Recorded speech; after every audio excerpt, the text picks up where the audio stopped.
problemas. La estantería de fondo. La estantería de fondo, por acá.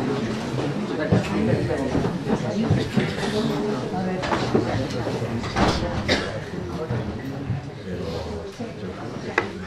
No me he peinado yo.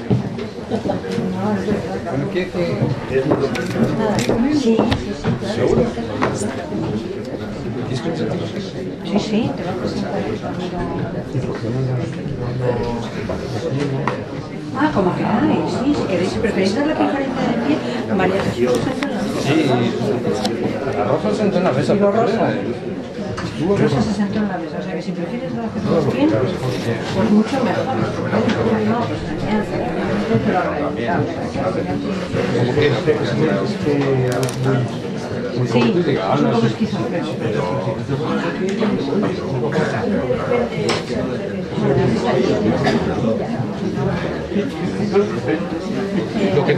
Bueno, acá no. ¿Es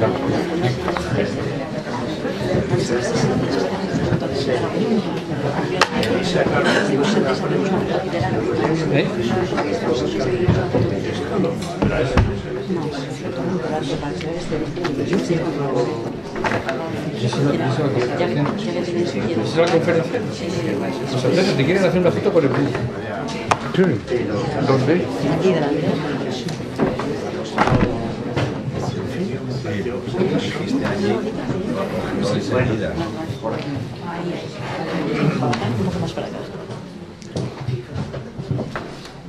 Si no sé, no vengo, ¿eh? Agustín, ¿por qué me pone? No, oye, por favor.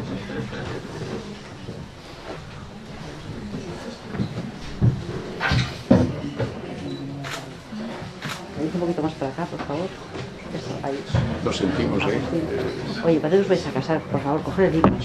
Toma. Todavía no, todavía no nos vamos a casar. Pero por abrir los Pero sí.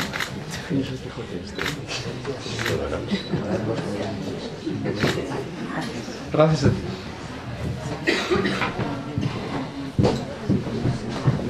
A lo mejor sí, en un momento determinado. Si en un momento determinado me canso, me levanto.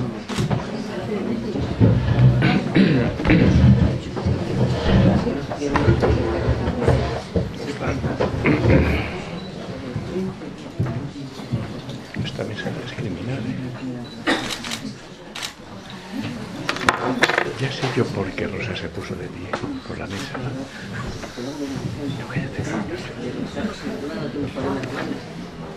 Buenas tardes, señoras, señores.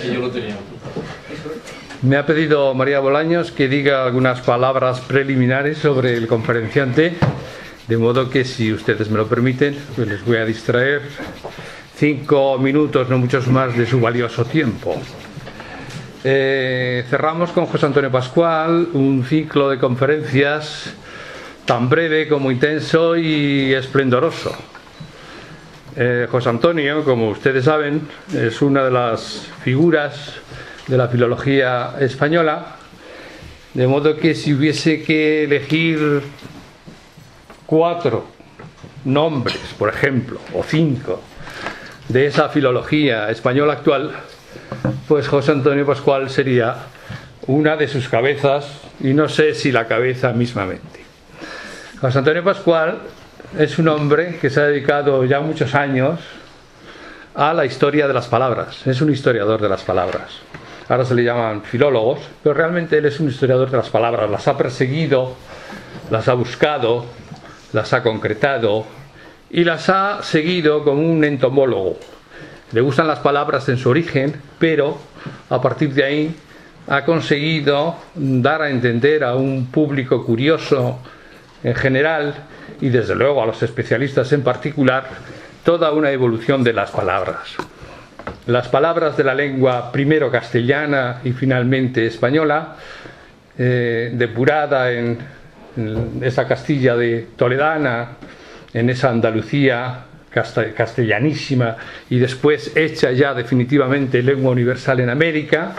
Decía don Santiago de los Mozos que el castellano, finalmente español, era una lengua eminentemente americana, con una variante original que se llama castellano.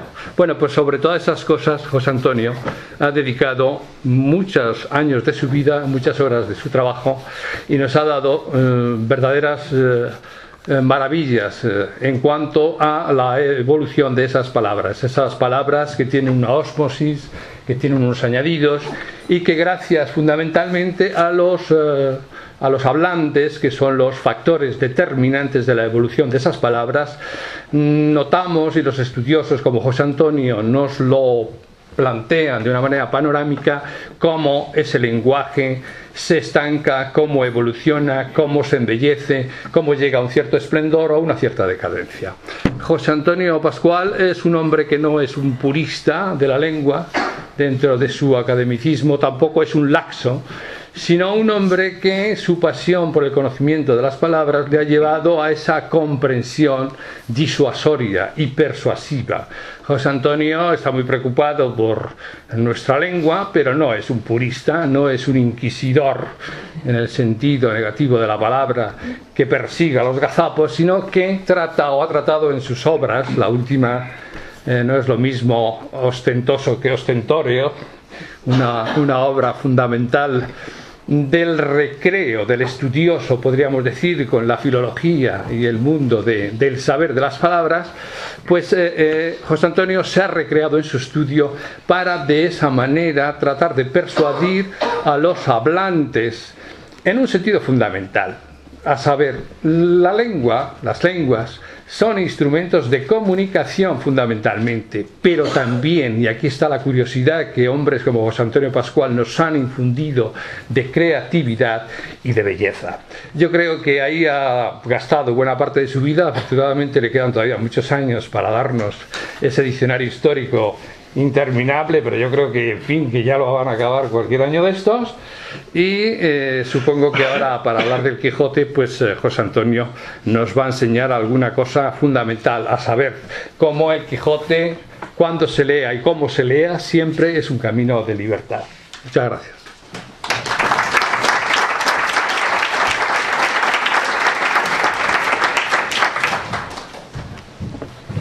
Muchas gracias, Agustín. Siendo franco, diré que tenéis delante de vosotros un diletante. Quien os viene a hablar del Quijote realmente es alguien que entra en el Quijote de refilón.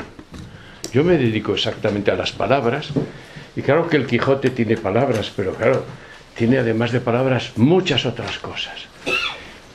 Siendo un diletante y refiriéndome al Quijote, tengo que decir que para mí este acto es un pretexto en primer lugar de amistad. Veo aquí muchas caras conocidas de muy buenos amigos que han hecho un esfuerzo para venir a esta hora a oírme, a escucharme. Ya no aspiro, pero además es un pretexto para mostrar que el Quijote es una felicidad. Yo me desentendería incluso del título de la libertad, simplemente para poder, no sé, espolear a aquellos que tengáis un pequeño miedo a pensar que estamos con una obra que crea un problema para leerla o que exige un esfuerzo, y que os deis cuenta de que estamos ante una obra fundamentalmente entretenida. Una obra que es, por otro lado, el culmen de la literatura y el punto de arranque de lo que hoy conocemos como la novela. Pero entended, por lo tanto, mis palabras más bien como un acicate para la lectura, para el disfrute de esta obra, que para encontrarle un sentido que pueda tener de verdad valor para vosotros. María Bolaños ha sido la responsable de que yo esté hoy aquí, y se lo agradezco de corazón. Se hablaba de una serie de amigos, quien ha hecho posible esto ha sido ella, y yo agradezco que algunos magníficos filólogos y yo hayamos podido estar en Valladolid para hablaros. Pues bien, en esta hora del lector, ante un texto como el del Quijote, nosotros nos encontramos con que hay una tradición interpretativa, que es que estamos casi con un breviario del ser de los españoles, un breviario en el que hay una especie de espejo cóncavo, otro espejo convexo, donde hay una persona como el Quijote estirada, idealista, y otra persona como Sancho, realmente ensanchado y muy prosaico, muy con los pies en tierra. Y esta especie de Biblia de lo español es algo que ha servido para intentar entendernos cómo somos nosotros, si este es un país en el que nosotros podemos sintetizarnos por estos dos personajes y por una aventura humana en la que se encuentran.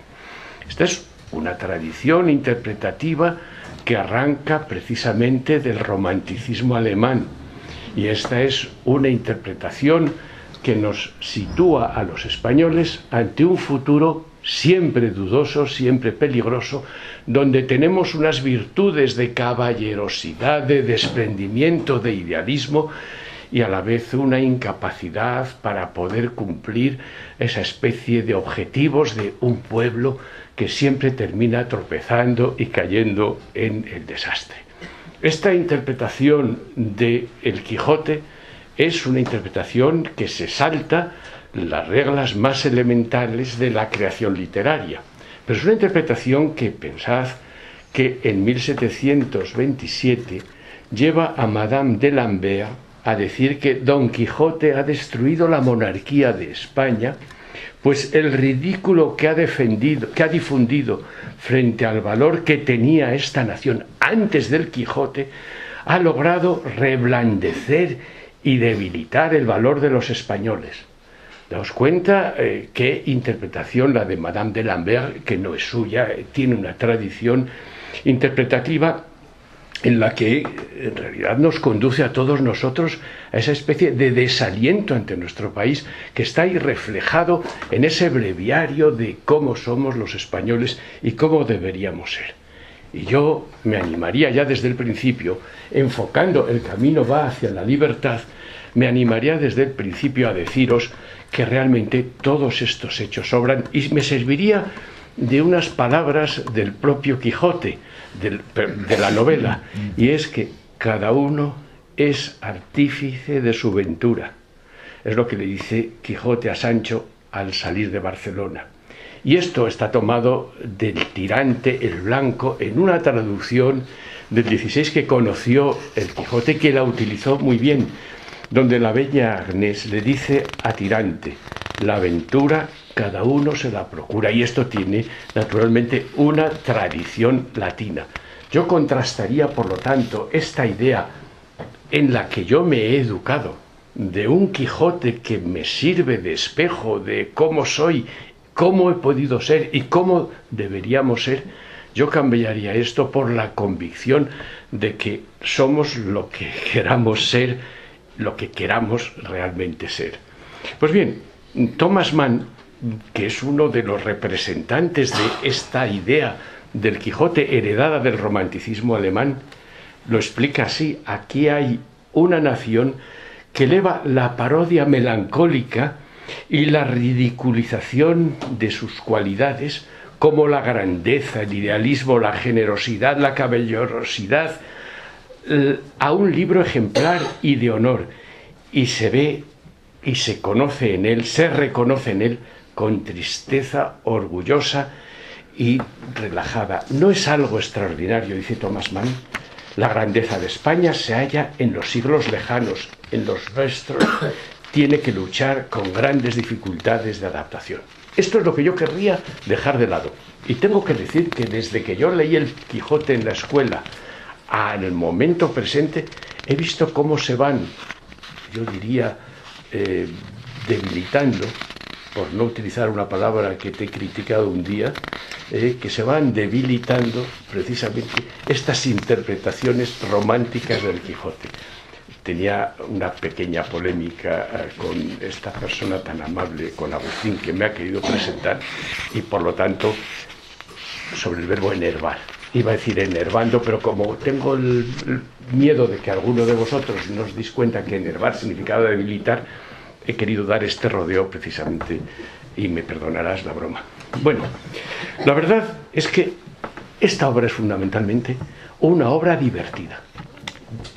Cervantes concibe el Quijote como una obra divertida, una obra que entra así, a puerta gallola, en el caso de los libros de caballería que van a ser criticados. La verdad es que hay una tradición irónica que sirve para esto, que yo creo que os daréis cuenta si pensáis en la Celestina, en el teatro inicial del XVI, en toda esta socarronería, distancia, ironía con respecto a los modos sociales, a las ideas del momento, y a partir de ahí una obra divertida, yo diría que se le va escapando a Miguel de Cervantes y lo va llevando a no solo una serie de aventuras, una serie de hechos que nosotros reconocemos. Alguno de nosotros, aunque no hubiéramos leído el Quijote, no nos suena lo que serán los molinos de viento. Yo creo que a todos nosotros nos suenan pues una serie de cosas, como al Quijote luchando contra todos esos, vamos a decir, sacos, que no son sacos de vino, verlo con el ventero, con la Maritornes, con los galeotes. O sea, ahí hay unas aventuras. Aunque no hayamos leído el Quijote, todo eso nos suena. Y aunque no hayamos leído el Quijote, nosotros podemos hablar de que una persona es un Quijote, y podemos entender que los molinos tengan una acepción que tiene que ver con los gigantes imposibles que se están inventando, que están apareciendo dentro de, no sé, de una realidad ideal. Y sabemos lo que es la ínsula Barataria, y podemos decir que esto es la ínsula Barataria, y podemos entendernos. Es decir, todos nosotros, aunque no hubiéramos leído el Quijote, tenemos en nuestra cultura una serie de elementos que son imaginativos, que son palabras, pero que son también imágenes que tienen que ver con el Quijote. Y yo diría que aquí, haciendo un guiño a la profesora Navarro, a Rosa Navarro, que ha estado aquí, tiene una edición del Quijote infantil que es una maravilla. Y he asistido a polémicas entre políticos, pedagogos y filólogos sobre si es bueno adaptar el Quijote o no. A mí me parece que lo primero es contar todas estas cosas divertidas que aparecen en el Quijote y que tienen que ver con nuestra tradición y que se han insertado incluso en nuestra lengua y desde luego en nuestro imaginario. Y a ese respecto yo acabo de citar una serie de hechos que no hay nadie aquí que no los siga, que no los comprenda, que no los haga suyos y que no piense que pertenecen a su cultura. Claro, daos cuenta de que hasta una palabra que a nosotros no nos suena mucho, que es la palabra sonso o zonzo, es una palabra que tiene el origen en el Quijote, es una palabra americana importantísima. Y es que hay una broma con que procede de un entremés de un tal zonzo que engaña a un viejo llevándose al huerto a su hija y que hace que Sancho se equivoque y en vez de hablar de Censorino, que es un antiguo, bueno, siempre está perdiendo contra Sila, pero bien, habla de Zonzorino equivocándose. Bueno, todo este tipo de hechos, esta palabra que es caracterizadora precisamente de los usos americanos, está en el Quijote. Daos cuenta, por lo tanto, de que estamos ante una obra que yo relegaría su interpretación, la dejaría fuera en el caso de la tremenda importancia de la imagen de nuestra alma como pueblo, que es España, y la convertiría en una obra que nace como una diversión, como una propuesta de mejor, de auténtica diversión. Claro, evidentemente, de lo primero a lo segundo hay naturalmente una distancia enorme, pero claro, de esto segundo yo creo que todos vosotros os daréis cuenta de que quienes, aunque seamos unos diletantes, nos hayamos enfrentado con el Quijote desde la filología, vamos más allá de esas aventuras. Por ejemplo, entendemos que hay una diferencia entre la primera y la segunda parte. Es decir, entramos ya en una novela como una arquitectura que somos capaces de entender un poco más. Os dais cuenta que en la primera parte hay, en la novela, están insertas una serie de novelas. Esas novelas desaparecen de la segunda parte. Y el propio Quijote lo dice. Y además lo dice, y aquí hay un elemento fundamental, que es esa especie de perspectiva. Cuando uno cree que está hablando en serio, nos está engañando. Dice, y decía Cide Hamete, o sea, Miguel de Cervantes está haciéndonos creer que él ha cogido precisamente una historia veraz, aunque dice luego que no puede ser veraz. Y perdonen lo políticamente incorrecto, no es que yo lo traiga aquí, es que está en el Quijote. ¿Cómo va a ser veraz siendo un moro? Pero bueno, este Cide Hamete, que el ir siempre ha tenido al entendimiento la mano y la pluma a escribir de un solo sujeto y a hablar por las bocas de pocas personas era un trabajo incomportable, cuyo fruto no redundaba en el de su autor, y que por huir de este inconveniente había usado en la primera parte, o sea, el propio historiador que le está realmente sirviendo a Cervantes para escribir esta obra, dice que en la primera parte pues ha recurrido al artificio de algunas novelas que están como separadas de la historia, puesto que las demás que allí se cuentan son casos sucedidos al mismo Don Quijote que no podían dejar de escribirse. En la segunda parte se prescinde de esto. Cualquier observador de estas dos partes notará que en la segunda parte aparecen unos personajes que han leído la primera parte y que se encuentran por allá. Para un novelista, para el novelista en el que yo hubiera pensado, que es en el que yo me he formado, que es Don Pío Baroja, todo este procedimiento de que primero esta novela me la dictan, yo la pongo, no me fío, unos personajes que están ahí vienen aquí a decirme, bueno, supone una capacidad de libertad, una capacidad de jugar con lo que es una obra que cualquier persona que lea despacio el Quijote lo entiende inmediatamente. Es decir, no hace falta que nos conformemos solo con las aventuras. Nos encontramos con que se ve unas diferencias que el propio Cervantes va mostrando.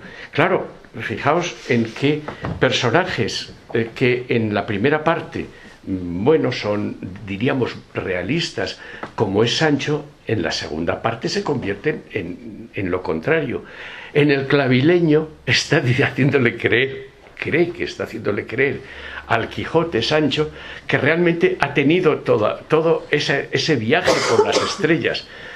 Y el Quijote le dice que no cree en eso. Y entran, pero esta capacidad de mezclar mundos. El Quijote sabe que ha engañado a Sancho cuando ha descendido a la cueva de Montesinos. Y entonces están llegando casi a un acuerdo de decir, bueno, yo admito que tú has volado hasta allá si tú admites que yo he estado en la cueva de Montesinos y he asistido a aquello que aparece ahí. Es decir, a poco cuidado que pongamos, nosotros somos capaces, y estamos en el comienzo de lo que es la lectura, de entender incluso hechos que tienen que ver con la estructura de la novela. No hace falta entender todo, porque ¿quién de nosotros piensa que puede entender a Goethe o a Thomas Mann, si lo leemos en español, como los leo yo, de la misma manera que si lo leyéramos en una edición crítica en alemán? Es evidente que hay un proceso de desmetaforización en el caso de la traducción, y hay un proceso también de distanciamiento y de desconocimiento de lo que es la realidad del Quijote a todos estos años que nos separan de él. Los filólogos sí sabemos que la situación social, histórica, el mismo uso de las palabras de la época en que se escribió el Quijote es fundamental para entenderlo.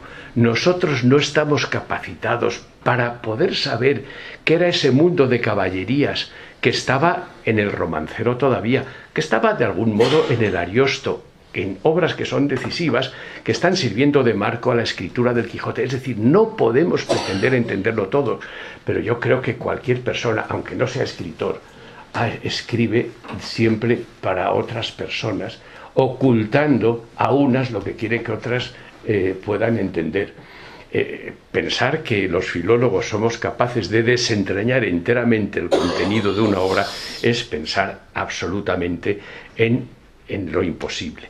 Pues bien, fijémonos, ya que estamos entrando en que además de la aventura hay una estructura que es perceptible, fijémonos en un pasaje que es impresionante.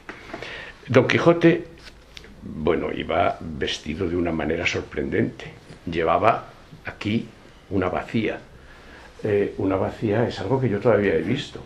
Es una especie de sombrero de metal que está cortado aquí para que el barbero pueda utilizarlo. Y él, pues habla naturalmente del yelmo, pero Sancho habla de la bacía. Y aquí hay un problema que llega a una magnífica solución: el baciyelmo, que es la mejor solución que se puede dar en la realidad.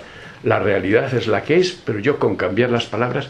Pero fijaos solo, y prometo no seguir aburriendo con estas minucias, fijaos solo en lo siguiente.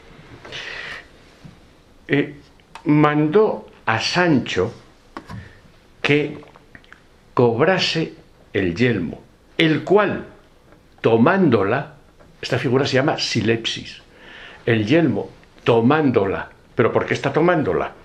Dijo: por Dios que la bacía es buena. Es decir, le mandó que tome el yelmo, y el otro dice, tomándola, que la bacía es buena. Dijo: por Dios que la bacía es buena. Y dándosela, el yelmo, o sea, la bacía a su amo, se la puso luego en la cabeza. Y luego la bacía se convierte en la celada. Vamos, el juego así lingüístico es de tal refinamiento que hace que Miguel de Cervantes parece que esté jugando con nosotros. Y esta es una clave que yo querría entender, que bueno, fuera algo que compartimos todos, que hay una manera de escribir, y esta manera de escribir de Cervantes es, diríamos, una manera gozosa. Es decir, da la impresión de que quien está jugando con nosotros lo está haciendo porque se está divirtiendo, que no es un sufrimiento, sino que es una permanente, de verdad, una permanente propuesta de ir yendo más allá de aquello que en principio un lector puede entender. Y a ese respecto yo tengo que decir que hay dos pasajes que me interesan particularmente del Quijote. Uno, ese episodio de los batanes, ese episodio que es impresionante. Figuraos vosotros a una persona que tienen problemas de estómago, que se encuentran mal, que se está anocheciendo. Uno va en un caballo que está escuchimizado, y el otro en un asno que tira adelante como puede, y cada vez es más de noche, y entran en un prado, y a partir de ahí viene la oscuridad, y pasan toda la noche con un pánico porque están oyendo un sonido que no saben qué es. Y entonces, a caballo, Don Quijote quiere hacer una gran aventura, y Sancho, agarrado a él, se lo impide. Y hay otras cosas que, porque tienen que ver con lo escatológico, no cuento aquí, pero que evidentemente dan cuenta de todo este juego, de todo este proceso, que esto es Rabelais, es decir, de todo un proceso que va más allá del que podríamos llamar el decoro de ese cuidadoso renacimiento en que no se puede tratar de estos temas escatológicos. Ese es, para mí, es un pasaje inolvidable, y además que es imposible no reírse. Pero hay otro pasaje que no tiene ese problema, pero en el que verdaderamente nosotros nos encontramos con algunos problemas distintos, y es que después de venir de unas bodas y estando acompañado Don Quijote por una serie de amigos, sobre todo un licenciado que tiene un primo, llegan a la cueva de Montesinos. Situémonos en lo que yo decía al principio. Estamos en... No sé si se me oye. Levanto... ¿Puedo levantar la voz todavía? Es que se ha apagado el micrófono. Ah, Ahora, yo no sé por qué. Lo pongo un poquito más cerca. vale. Bien.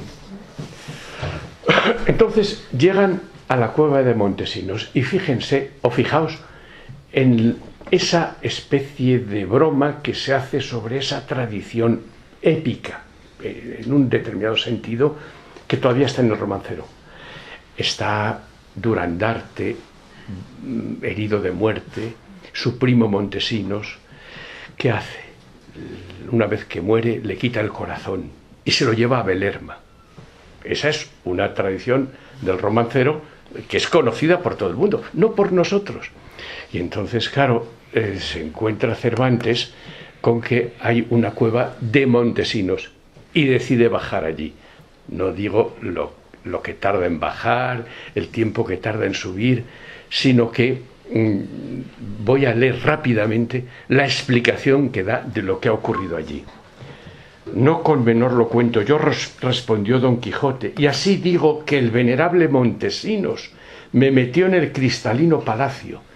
Parece, es decir, todavía en el caso del creacionismo, en el caso de la poesía que da lugar al modernismo, estamos con palacios de cristal como los que vemos aquí.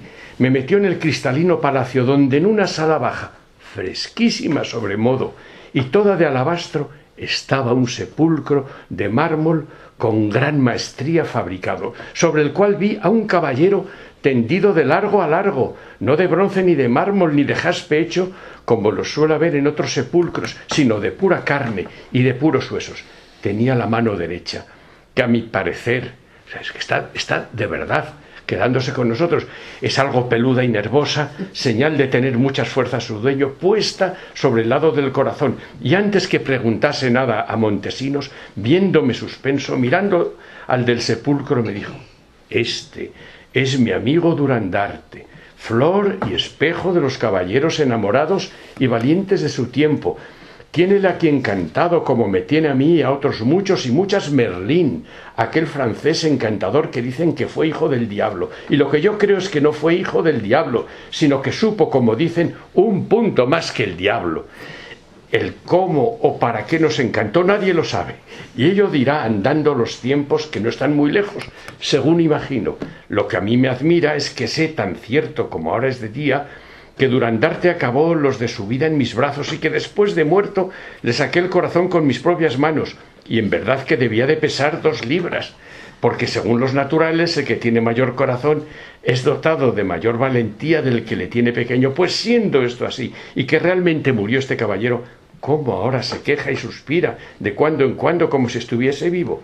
Esto dicho, el mísero Durandarte, dando una gran voz, dijo: oh, mi primo Montesinos, lo postrero que os rogaba, que cuando yo fuere muerto y mi ánima arrancada, que llevéis mi corazón a donde Belerma estaba, sacándome del pecho, ya con puñal, ya con daga. Son 2 romances que están aquí mezclados. Oyendo lo cual, el venerable Montesinos se puso de rodillas, etcétera, etcétera, etcétera, etcétera. Bueno, y continúa. Y por más señas, primo de mi alma, en el primer lugar que topé saliendo de Roncesvalles eché un poco de sal en vuestro corazón, porque no oliese mal y fuese, si no fresco, a lo menos amojamado. Es decir, es de verdad, es de una enorme seriedad, es un retrato magnífico y a la vez lleno de broma. O sea, la presencia de la señora Belerma, la cual con vos y conmigo y con Guadiana, vuestro escudero, y con la dueña Ruidera y sus 7 hijas y 2 sobrinas, y con otros muchos de vuestros conocidos amigos, me tiene tal. Bueno, unas nuevas más adelante os quiero dar ahora, las cuales, ya que nos sirvan de alivio a vuestro dolor, no os le aumentarán en ninguna manera. Sabed que tenéis aquí en vuestra presencia, y abrid los ojos y veréislo, aquel gran caballero, le está diciendo el primo al primo, aquel gran caballero de quien tantas cosas tiene profetizadas el sabio Merlín, aquel Don Quijote. Esto es lo que está contando Don Quijote, que ha visto precisamente en la cueva de Montesinos. De la Mancha digo que de nuevo y con mayores ventajas que en los pasados siglos ha resucitado en los presentes la ya olvidada andante caballería, por cuyo medio y favor podría ser que nosotros fuésemos desencantados. Aquí está la clave. Don Quijote, naturalmente, toma para sí, bueno, una labor fundamental, que es desencantar precisamente a estos personajes, que las grandes hazañas para los grandes hombres están guardadas. Y aquí viene la broma mayor. Y cuando así no sea, respondió el lastimado Durandarte con voz desmayada y baja, cuando así no sea, oh primo, digo, paciencia y barajar. Y aquí viene el asunto, paciencia y barajar. Es decir, en una escena que teóricamente está concebida como una escena épica, una escena realmente cuidada. Es decir, este final, pero claro, es que este final no tiene ninguna importancia en sí mismo. La importancia viene después, cuando en el capítulo siguiente el primo se encuentra con que dice que esto le ha venido estupendamente. No olvidéis que en todo esto está Sancho, que no cree en esto, que se va a estar burlando de esto de una manera normal, y el primo dice, bueno, yo es que esto me ha venido muy bien, porque he aprendido que en la época de Carlomagno ya existían las barajas, porque paciencia y barajar, y sigue así, y no solo las barajas, o sea, os dais cuenta de el lo que pasa es que es un humor que está mezclado con una enorme cantidad de elementos que todos ellos son de verdad, que no tienen nada de grueso, que están sutilmente enlazados, que son irónicos. La clave de este humor es la distancia irónica que hay en este caso. Claro, yo diría que a este respecto nosotros nos encontramos con una situación en la que la libertad tiene que ver con esta capacidad de haber descubierto que esta literatura que muchos humanistas critican, porque es una literatura que no sirve, que es simplemente de entretenimiento, resulta que esta literatura adquiere un rango importante. A ninguno de nosotros nos da vergüenza ir en un, no sé, en un autobús leyendo una novela. A ninguno. Yo ya no he tenido que esconderme en casa de mis padres para leer una novela de tapadillo. Es decir, se entiende que hoy la literatura no es algo negativo, pero es que hay afirmaciones de la época en las que, sin llegar a la herejía, toda esta literatura de ficción es algo de segunda. Es algo de segunda.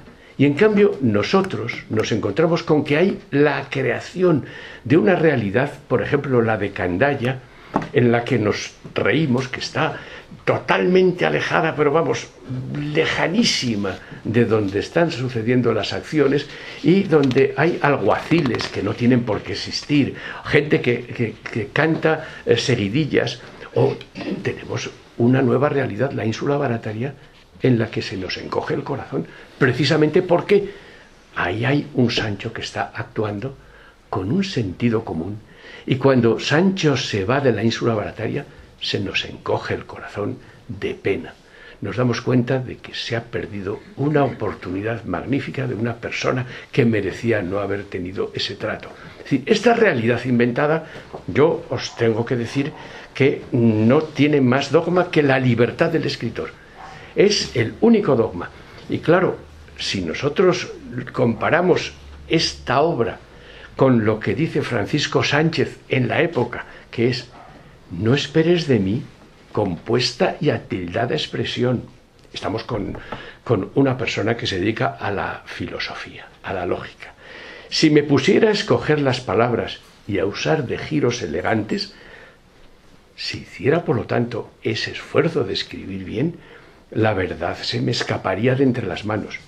Si buscas elocuencia, dice Francisco Sánchez, pídesela a Cicerón, cuyo era este oficio.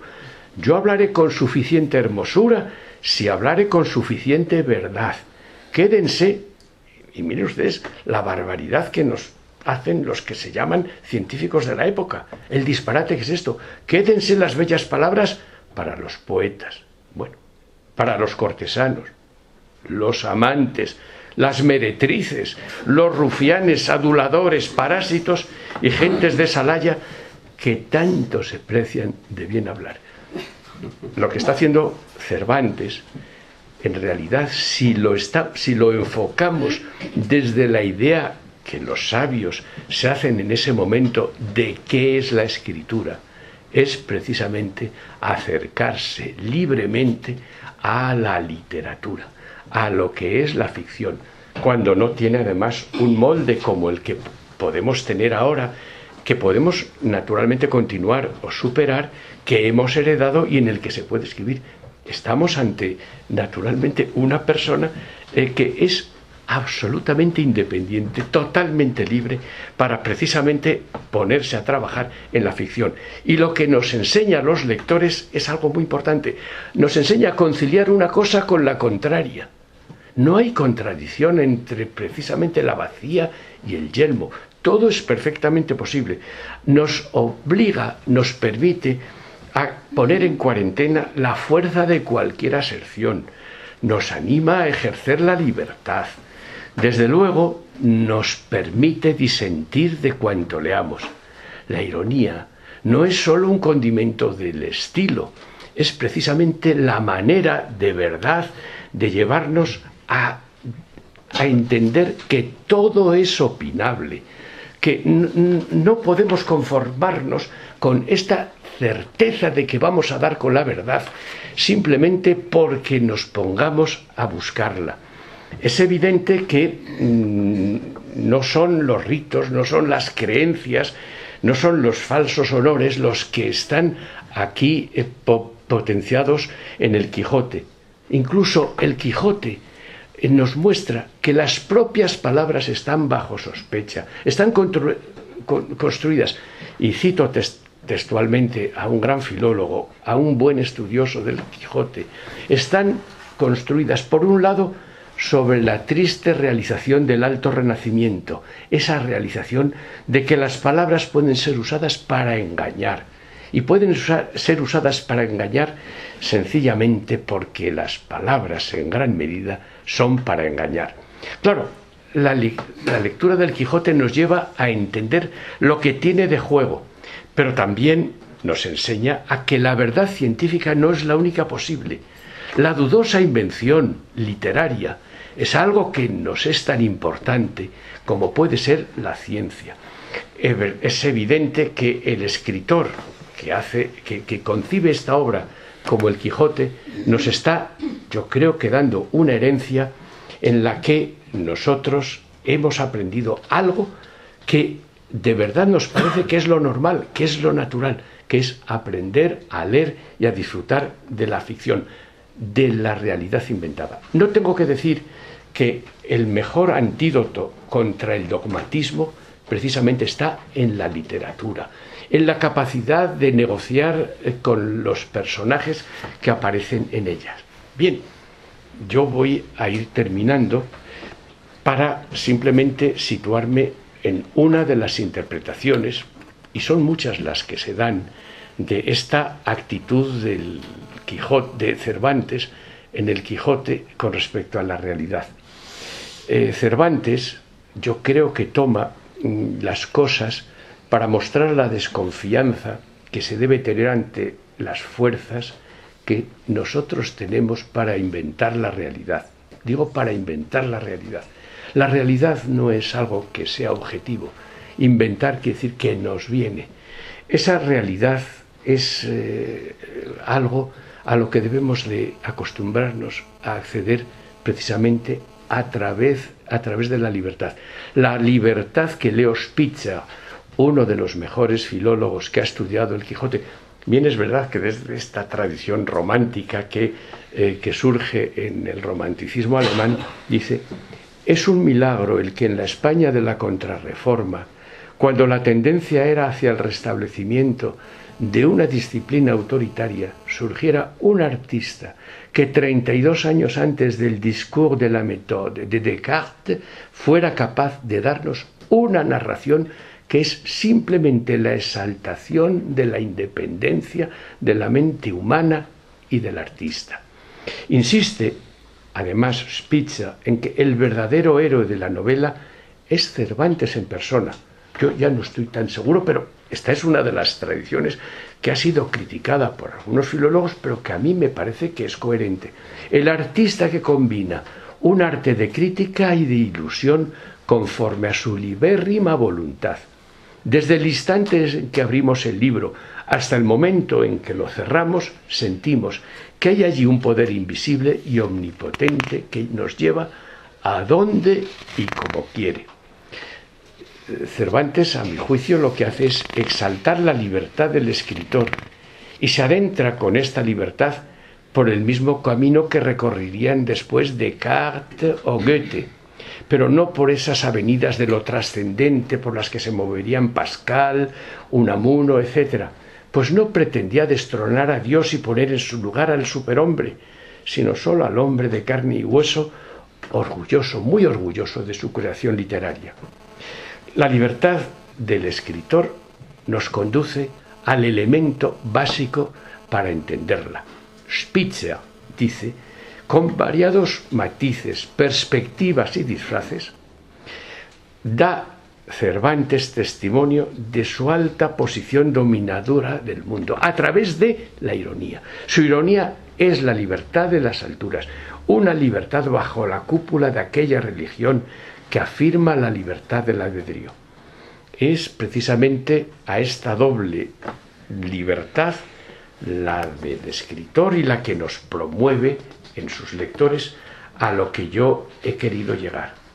Y en realidad esto explica que nosotros encontremos en el Quijote, pero fijaos que también en una perspectiva irónica, una de las más hermosas, de verdad, defensas de la libertad. La libertad, Sancho, es uno de los más preciosos dones que a los hombres dieron los cielos.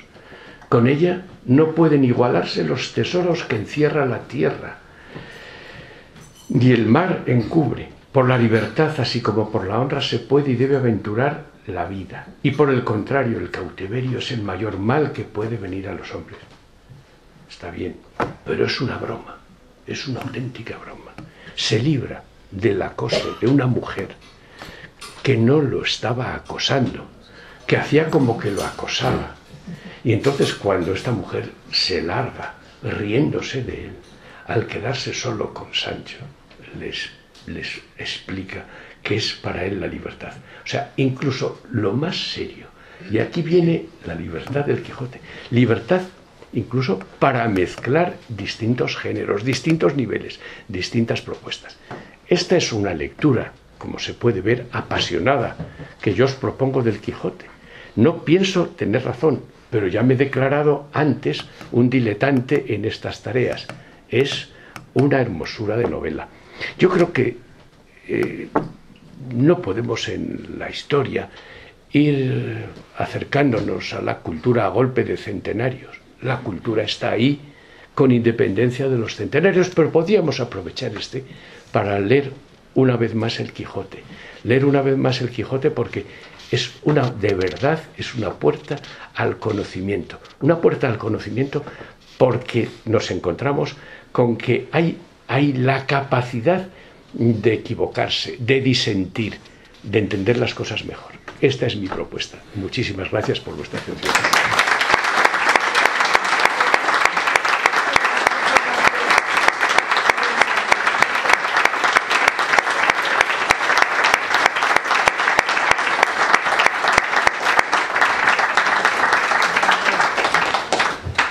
¿Quieren hacer alguna pregunta a José Antonio Pascual acerca de la conferencia que nos ha dado? Bien, pero yo podría añadir una cosa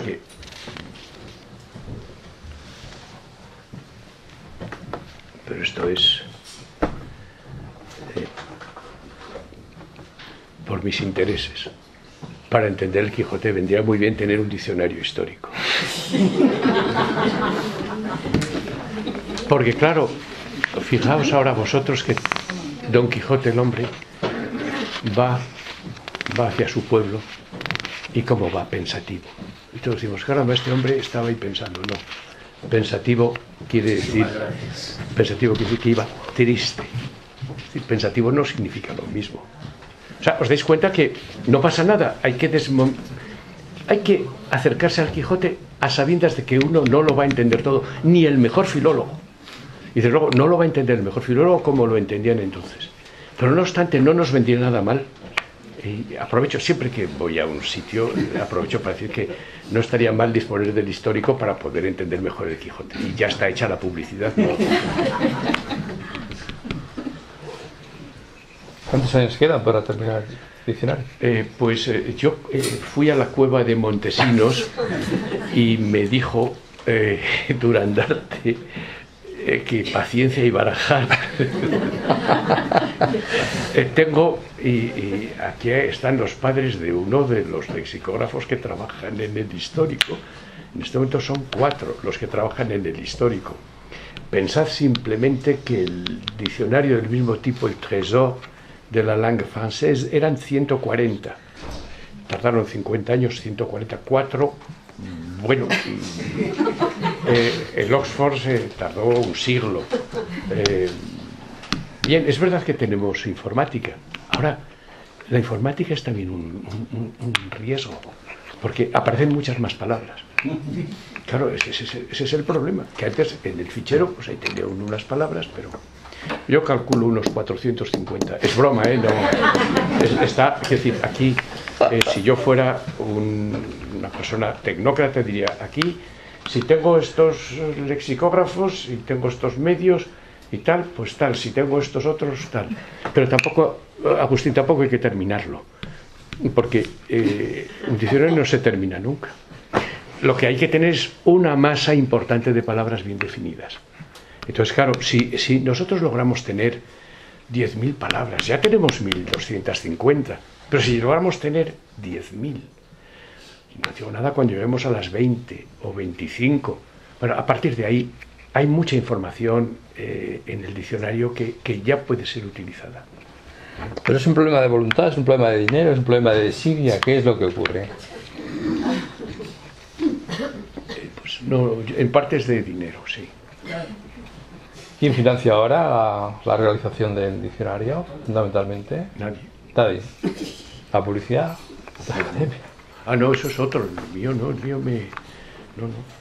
¿Y el equipo de cuántas personas está compuesto? Tenemos 4 lexicógrafos, una directora y yo. Yo ya es que he quedado para ver cómo se hace, porque ya... No, porque es que, claro, la informática, por ejemplo, yo puedo ayudar, etcétera, pero cuando hay que... O sea, es tan complicada pero es tan hermosa, tan magnífica la herramienta informática que te permite relacionar todas las palabras y que entonces dices, aquí cometí una equivocación, te salen todas las otras, etcétera. O sea, el apoyo informático es ahí decisivo. Es el primer diccionario realmente, yo creo que de estas condiciones. Pero bueno, pasada la publicidad, yo puedo responder a lo que se me pregunte, o no puedo responder a lo que se me pregunte. Yo con todo, aparte de la publicidad, me parece estupenda y hay que hacerla de cada libro. Yo también acabo de publicar una adaptación para niños de Don Quijote con Anaya, pero yo no estaría tan de acuerdo, ya que estamos en estas controversias de si es yelmo o es vacía, en que sea necesario con una mínima sensibilidad y cultura. Yo creo que antes la sensibilidad que la cultura, un diccionario histórico para leer. En absoluto. Yo creo que no, efectivamente. Porque la libertad que tú proclamabas está también en el lector, tiene que estarla. Cuando dice desocupado lector, nada más empezar el prólogo, es porque le está diciendo, tú aquí te doy esto, tú haz lo que quieras con ello.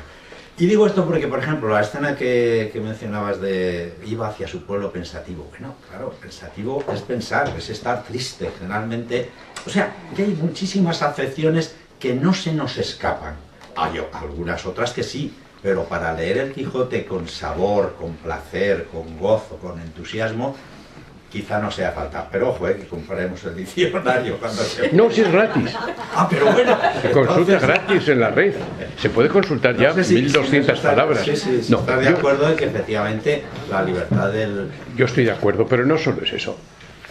Yo, por ejemplo, si en este momento me pongo a leer una novela policíaca en italiano, de cada 10 palabras hay una que no entiendo. Bueno. Pero esa novela policíaca la sigo. Ahora, la puedo seguir con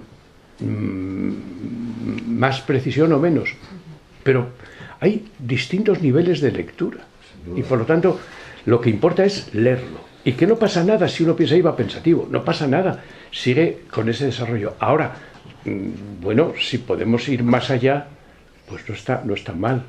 Sí, no, porque, sin duda alguna. Porque, por ejemplo, si el afán de buscar nace del propio lector. Sí, ¿no? sí, claro. Si es que tenemos ahí, por ejemplo, una serie de cosas que ya no son lexicográficas, que son del refranero. Y hay refranes inventados, refranes reales. Entonces, quiero decir que los niveles de lectura son muy distintos. Y esos niveles de lectura, pues, yo tengo que propiciar el ir más allá, pero ya he dicho que ninguno de nosotros puede leer el Quijote que concibió Miguel de Cervantes. Y es más, yo estoy convencido de que estamos en la hora del lector, de que efectivamente la parte del lector es importante para la literatura. Un día Mario Vargas Llosa contaba que le habían interpretado una obra y no se había dado cuenta él y le parecía que estaba bien, que era una buena idea, pues qué sé yo. A mí me pasa mucho que de repente alguien me explica lo que yo he querido hacer en un artículo y que ni yo mismo me he dado cuenta de dónde yo llegaba. A veces, soy absolutamente sincero, a veces han tenido razón mis colaboradores. Pero vamos, chapó por eso, por el libro. Es fundamental eso. Bueno. ¿Alguna pregunta? Pues nada más, muchas gracias por su presencia y hasta otra cosa.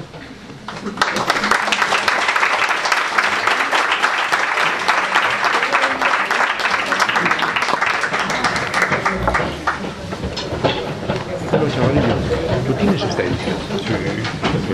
Sí, pero nada, o sea, voy a regalar. Claro. Sí, te vas a la directora. Gracias por tu presencia. Hola, ¿qué tal? ¿Cómo estás? Muy bien. Ay.